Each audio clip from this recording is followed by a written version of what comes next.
I actually heard from my university. I got a mail. I studied in Flame University, Pune. So I got a mail saying, like, along with a lot of mails, which for third year, final year students, saying that these are different opportunities that are available for your future.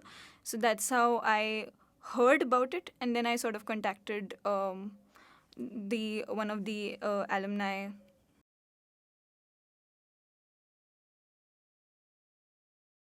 I wanted basically something interdisciplinary because I was not sure if I want to specialize in one particular thing. I was not that passionate about anything in particular. But urban studies felt something broad enough, and as well as something which I can sort of say that, okay, I've done this and it makes sense to people who hear it. That's what I was looking forward to, and also being able to learn about photography, learn about mapping, and these different skill labs, because I was only exposed to text, and the only way I was imagining research was journal research till this point. So I was very excited to sort of look at these different methods.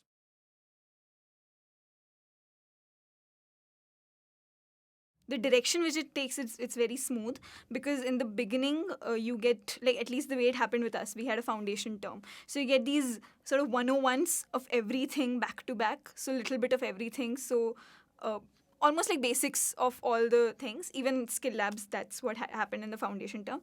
In the comments, it's a little bit of a deep dive. You start making connections, classes start happening together, so a lot of faculty sit together, they're giving insights. So for example, economy, governance and planning happen together, so that connection part's happening in comments. Practica happens, which means you're a little bit going out of the building and looking around and making your own connections. Then you have the project where you're actually working on something other people have been working on. So you're sort of entering something which is bigger than you are. From a professor, you go to a mentor.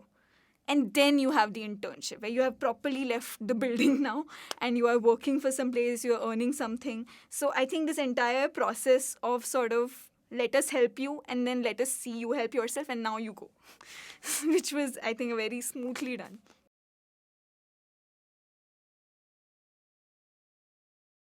The thing about skill labs, I feel, is that there's a lot of practice, literally skill, right? Which in a way, the big barrier was COVID, undoubtedly. Uh, so that was like mapping and even media lab. A lot of things had to be changed on the faculty side and on everyone's side to account for the fact that you can't really step out and sort of shoot as freely as you would have otherwise, or mapped other things that you would have otherwise, right? For example, if I take the media lab example, the advanced media lab example, they taught us video editing this time, which is a sort of in-room thing. You get footage and you edit it. So they were still able to have deeper engagement with one aspect of the skill. Even in GSL, we were able to map different areas uh, without actually having to risk sort of COVID.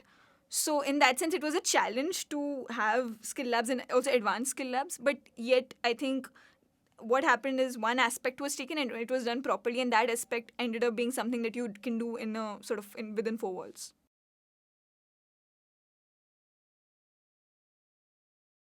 This entire term, for example, electives, advanced skill labs project, is a part where you get to talk about yourself. Like, okay, where am I going now? Because abhi tak there were no choices. Like, you have comments, you have these five things, you have to sort of look at these five things no matter what you do in the future. But here is when you actually start thinking about yourself, about your training, about what you want to do in your future, about what would help you, or what you just find interesting. Not even future, but what you actually find interesting or not find interesting.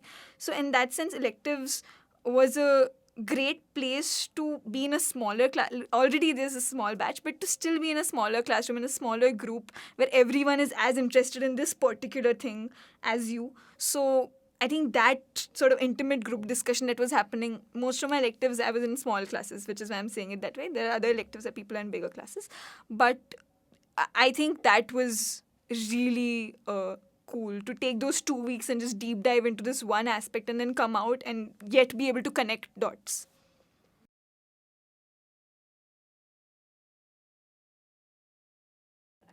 I was in the group which was assigned economy and livelihood. Our site was Sadashiv Nagar.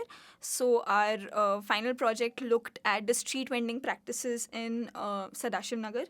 And our the site that we used to do some comparison was Malleshwaram, which is nearby.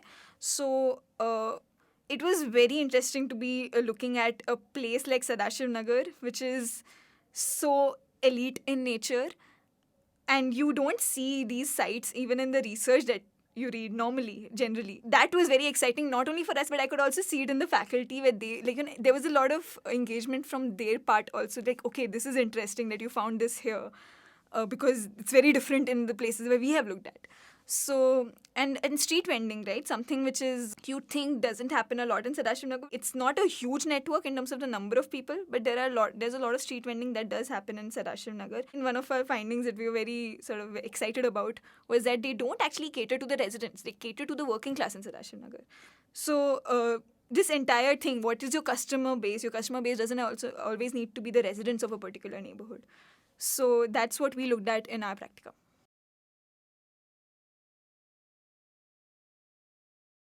I definitely watched a few film screenings and even some public text stuff in the online term, because there I really wanted to engage more with IHS, because it's like you're so distanced from the actual culture of the place, right? I think the film screening, that part we missed out, right? We're not watching a film together. But at the same time, the questions were coming from everywhere, which was really exciting to have all of these questions coming from people. And I was able to ask questions even though I wasn't here. And I was able to also watch the film at my own leisure. So these things were like the way I adapted to the fact.